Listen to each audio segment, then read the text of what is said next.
So hey guys, in this video we are going to see how you can add contacts over on your Instagram. So let's get started.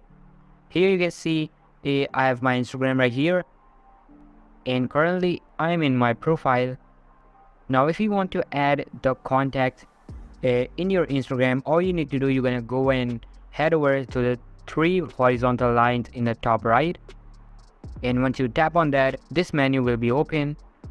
Now you're gonna go to discover people, and here all the contacts that are available on your Instagram will be displayed to you. Now, one thing that I want to clear you guys here is that make sure that your permissions for the Instagram of contacts must be turned on, must be enabled.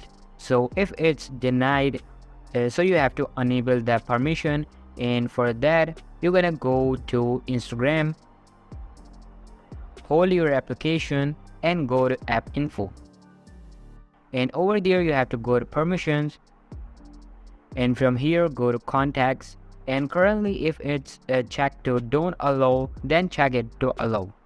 After that all the contacts will be displayed to you here like under discover people, and you can easily follow them out from here. So this is how you can add contacts on Instagram. So all for today's video guys, thank you so much for watching.